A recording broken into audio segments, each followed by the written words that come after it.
How you doing? Good, thanks. How are you? I'm good. How was the travel? How was the flight? When did you get in? It was long. Got in Monday, midday. And it's funny, with someone like that, I mean, you obviously got much time to travel and stuff. Do you find yourself just going over the fight all the time, or are you quite good at sort of like switching off and thinking about other things? No, I'm pretty good at switching off. I tried to sleep most of the flight, so it was all right. And when did you get the call that you're coming over and actually you're now going to be main event? I didn't get the call. I woke up on last week on Monday morning and I saw on Instagram that the Fabian fight was off and that I was the main event. Does that change anything? Like, is there any sort of rush of emotions, like maybe more excitement, a bit more nerves because obviously your headline? Does anything change at all, sort of mentally? Not really. I was a little bit more nervous. I was a bit more worried that I had to do more media stuff fight week, but that was about it. And how are you sort of taking it all in? You're here now, you're a couple of days away, speaking to us. How have you found it all? Yeah, it's been pretty similar to all the other fights I've had with Bellator, so it's been pretty much the same. And talk about Leah. Is she a fight that you've watched before? Did you have a sort of vision that you'd probably end up sharing the cage with her one day? Yeah, so I've seen her fight before. Ever since I joined Bellator, she's been on the list of people I wanted to fight. She's obviously someone who, when you talk about the media stuff now, maybe that's not your favourite part of the week, but she's obviously someone who I think probably takes to that a little bit better, right? I think so. I think she does a bit of presenting and stuff. If that's her thing, good for her. I don't love it. Why not? I mean, I just don't. What do you kind of make of Leah? I mean, she's obviously she's kind of having an interesting time outside of the cage at the moment. I'm not sure if you follow any of that stuff, but she's like, in general, as an opponent, what do you make of Leah, having been someone you've been watching for a while? Yeah, she's got a lot more experience than I do. I think she's quite crafty. She unpredictable and a good MMA fighter. You were supposed to fight in Dublin, right? I was, yeah. And obviously it was the opponent that got hurt, right? Yeah. So obviously it's been a frustrating year, I would imagine. Yeah. Having to sit out for. It's been pretty much a year on the button coming up to this fight. Yeah, it's been a year. So, yeah, I feel like I got matched for my fight in Dublin in February and then found out when I got to Dublin that the fight was off. So that was already like a huge 6 months leading up to that fight. And then another, 3 months later, we're here. So it's like been 9 months that I've been preparing for this fight. Was it, like, I mean, getting to Dublin as well, like you probably would have preferred to have found out maybe 2 days before and not have to do that big long flight. Yeah, I wasn't happy that it was literally like 6 hours after we got to Dublin that I found out the fight was off.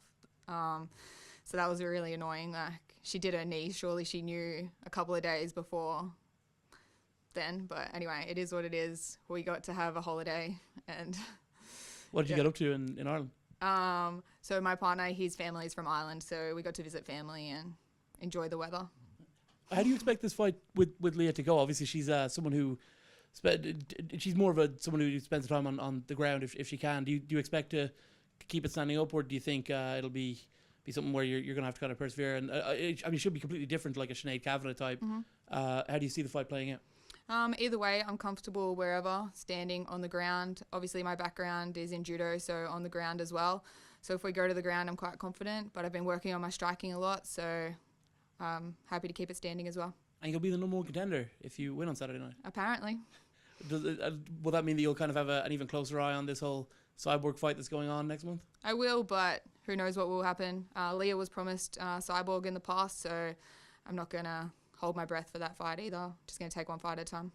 As like someone who has been fighting for as long as you have and stuff in training, like I would think that Cyborg is kind of one of the names you would almost kind of dream of fighting though, right? Yeah, of course. When I first started MMA, obviously she's the best 145er ever, so that's always like, okay, we're starting MMA, one day we're going to beat Cyborg. So yeah, it's always been the goal.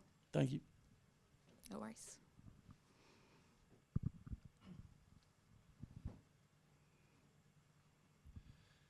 Congratulations on the main event. Obviously, we've seen a load of really good fighters come out of Australia. I'd be interested from your side, kind of what's contributed to this, and were there any kind of fighters that inspired you when you were coming to come out? Yeah, so I like watching all Australian fighters, but probably my coach, Daniel Kelly, who's just behind. He had 10 fights in the UFC. He also did judo beforehand. He was the one I went to when I was like, I think I want to have an MMA fight. And he kind of put me on this path to where we are now. Amazing. And obviously you don't want to give us predictions, but how do you see the fight playing out on Saturday? Me winning. Fantastic. Thank you. Good luck. Thanks. So it is good to see you back on a card so soon. Obviously, all the drama that went down with getting all the way to Dublin for it to be cancelled. And you did say on Instagram after that, it was, I turn up, I make weight, and I'm always ready to fight. Give me someone ranked and exciting. Main event, #1 contender bout, Leah McCourt. Do you feel like that sort of wish has kind of been granted there? Yeah, I do feel like my wish got granted. We kind of called out all the people who were ranked above me, and the next week we got the call asking if we'll fight Leah, and 100% straight away said yes. And obviously, 5-0 going into this fight, the stakes now a lot higher, obviously, not to put too much pressure on it. There's already a lot of pressure. Is it sort of surreal to now be looking at, this fight could potentially, one, propel me to the title, it can give you the big matches against, people like Cyborg. What sort of, at being 5-0, how does that sort of feel for you? I didn't think I would be here so early on in my career, but I'm trying not to think about it and get too nervous, just staying focused on the fight and what's ahead of me on Saturday.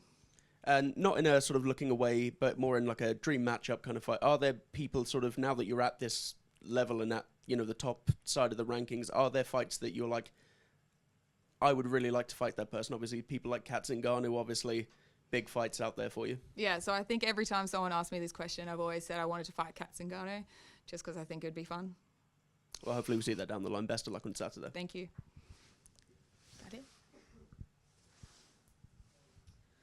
All right, jumping over to Zoom. Let's kick it off to Mike Pendleton. Sara, how do you feel that your experience in facing these veterans that you faced in your most recent fights will help you, against Leah? I think that I'm always coming in as the underdog, which suits me well, so I don't feel the pressure as much, and just going out there to give it 100%. And I know you said you won't hold your breath for what's next if things go according to plan for you on Saturday.